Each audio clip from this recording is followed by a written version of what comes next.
Hey everyone, Jim Fitzpatrick. Thanks so much for joining us this morning. It's the peak summer selling season for auto retailers, and fraud prevention is at the top of everybody's mind, with synthetic identity fraud attempts against auto lenders increasing by 98% in 2023.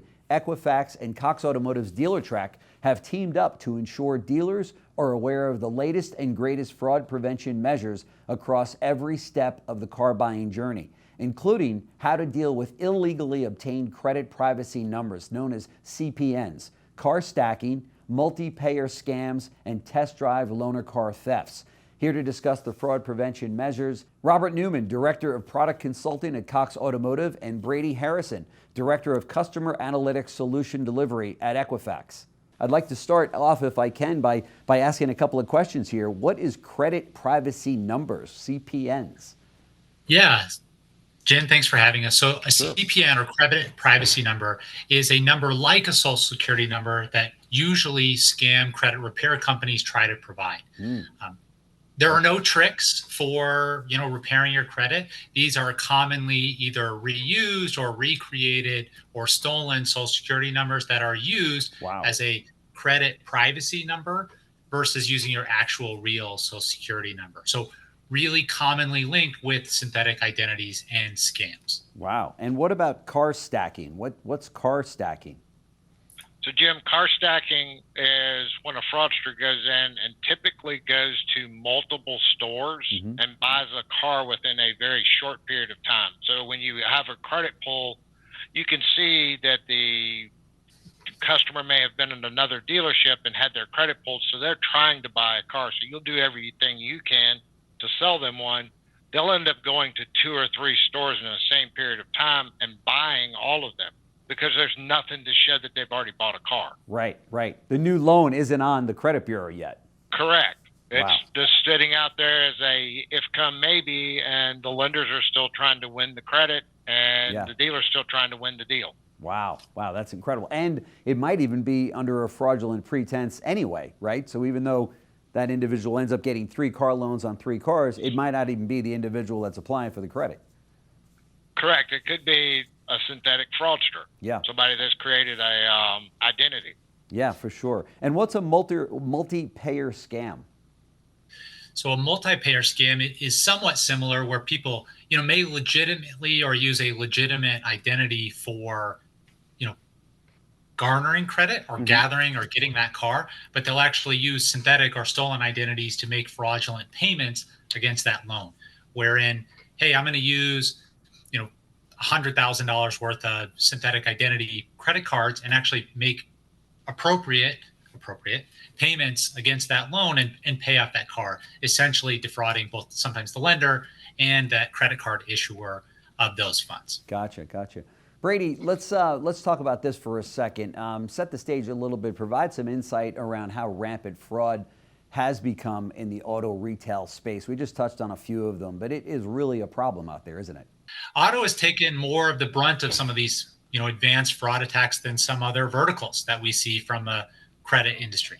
So overall, Equifax data shows that the use of synthetic identities has grown by around 59% per year since 2020. This is a pretty significant risk, expecting to exceed $250 million in losses over the last 5 years. So it's not just small numbers. We're also seeing about 2.6 million fraud reports in 2023 from the FTC. That's about $7.9 billion in auto loan fraud exposure for all U.S. top auto lenders. We're getting that data from our own internal stuff, looking at some FTC Consumer Sentinel Network data book and a Point Predictive 2024 Auto Trends report. So we're seeing this kind of not just within our own data, some of our industry peers, as well as the FTC. Auto fraud is a real bear right now compared to what we see in credit, unsecured personal loans, or mortgage, right? It's really looking like bad actors are targeting specifically auto. I talked a little bit about multi-payer. That's where that legitimate purchase is made. And then a network of synthetic identities make payments against that loan with stolen credit cards, i.e. synthetic credit cards. That resulted in around a $250,000 loss distributed between both the lender and the credit card company for a series of vehicles. So we're not talking small dollars here, right? Yeah. We're talking 10, 20, 30, $50,000 individual losses, or in that prior instance, nearly $250,000. Wow, that's incredible. So we know fraud is a major problem, Robert. What's at stake?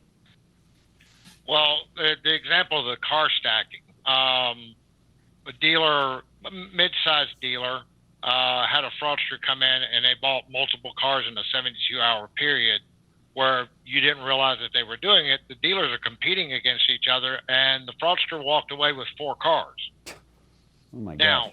Wow. what typically happens with the 4 cars, and why is the auto industry being hit with it? Your asset is mobile.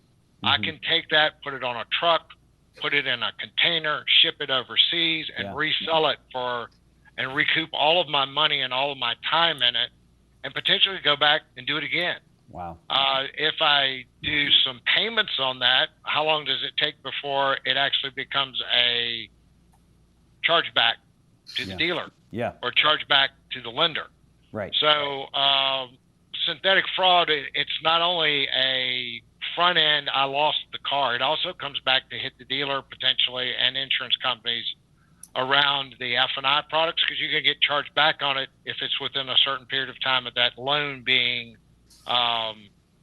been taken back by the lender. Right. Right. The loss can also snowball into the aftermarket and the dealer relationships with their lenders and their insurance providers. Yeah.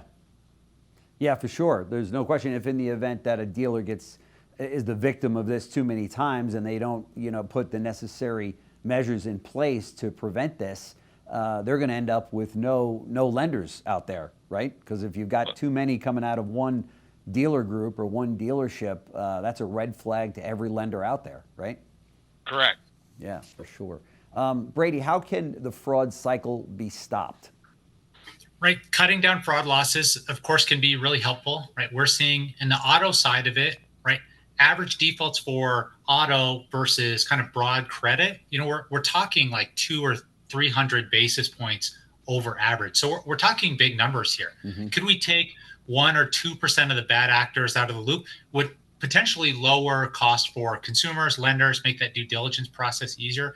But how do we do that, right? Really knowing your customers is the best fraud prevention, right? How do we confirm this is actually Brady? This is not a synthetic identity. Right. As that dealer experience is moving digitally, this also gets harder, right? Because we're not going down as often to our local dealer who, knows our kids and sponsors our baseball team, right?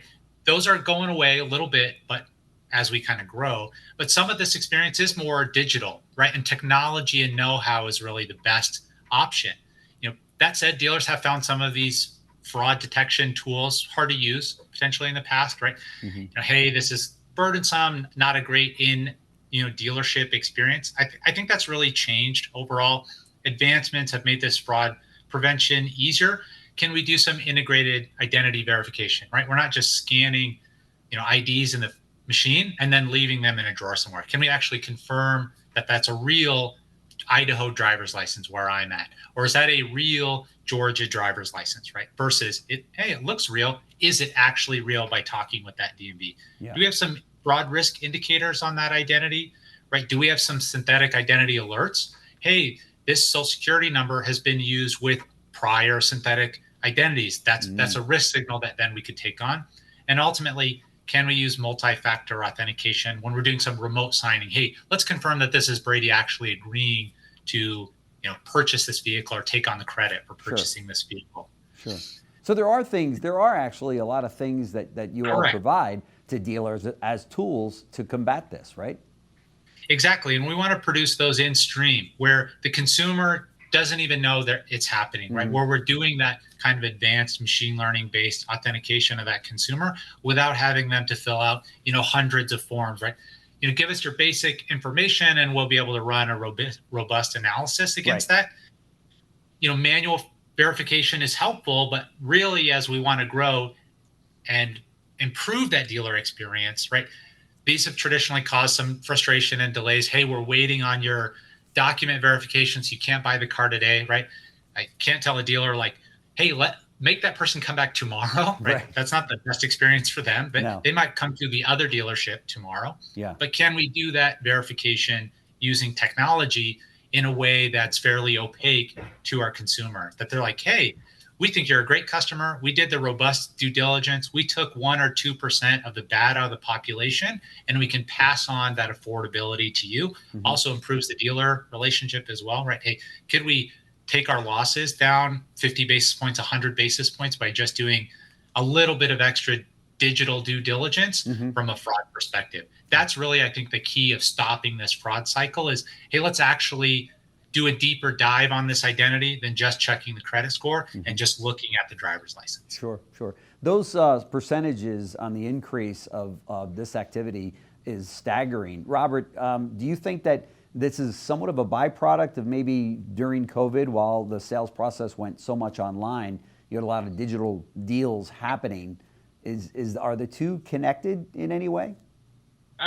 Somewhat. There is a lot more online remote signings, remote deals being done, but it also, fraudsters had time to get things set up during that downtime of car sales. Yeah. They are light. They can be at light speed, and we're crawling at the dealership, where we need to pick our ability up at the dealership level to recognize these customers that are not good customers. Right. So like Brady said, verifying a customer's information to reduce fraud risk and establish trust with the dealer, with the customer. Most of the time, the customer is okay if you take a little bit longer to make sure that they are who they say they are, because they don't want to be hit with fraud. Right. They see it on the TV all the time. What's going on in the market? Oh, fraud. That's right. Well, guess what? They don't want to be hit with it either at the dealership level. That's right. They'd rather you take your the necessary time to check things out. Yeah, they would rather you have a strategy for it, right? Whether it's built into your process, which it should be. There shouldn't be a whole separate process. Like with Dealertrack, you can build it directly into your compliance process from credit to contract to verify the customer's identity.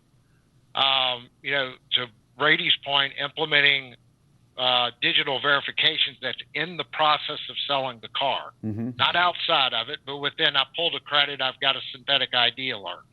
That's something that Dealertrack provides with the help of Equifax, that can be built directly into that process. The other piece of it is, honestly, it's common sense. Stay vigilant on what you know to be good deals, because a fraudster is not going to come in on a 500 FICO score. Right. Okay, they're coming in with a 750. That's right. They're going to be easy to close. They'll buy every product on the back end. They don't give you any pushback, and they sign up. Well, guess what? If I'm a 40-year-old person, is my credit file only 2 years, 3 years deep? Right. Or should it be 10 years deep? That's right. Those are the kinds of things that the synthetic ID fraud alert will pick up. But just as a due diligent person at the dealership, protecting the interests of the dealership, they should know that. And part of what we do is we'll partner with the dealers to help them understand what they're seeing, what they should be reviewing, and how they should plug this into their workflow to make it a better process for both them and the consumer. But to Brady's point, let's reduce the points out there that can actually hurt the industry. Yeah. Oh, there's no question. And it's not just, this isn't just an F&I manager responsibility. This is everyone in the entire showroom, if not the dealership, right? 100%. Yeah. It goes, and look, let's face it, it goes from front to back. Yeah. It doesn't matter if I'm working with a customer collecting money or providing a service. You need to be vigilant on who you're actually talking to. That's right. It takes everything that we've got at our disposal to fight this, because it's just, we've done so many shows here on fraud and how dealers are impacted by this in a negative way, and their vendors and their banks and such, that and to hear those numbers as to how this is growing, it's a real problem out there. It's Yes, no it question. So, gentlemen, thank you so much for joining us on the show. Robert Newman, Director of Product Consulting at Cox Automotive, and Brady Harrison, Director of Consumer Analytics and Solution Delivery at Equifax. Thank you so much for joining us on the show. We want to be able to do a follow-up on this because this is an ongoing problem that dealers need to get their hands around. Thanks so much. Anytime. Thank you, sir.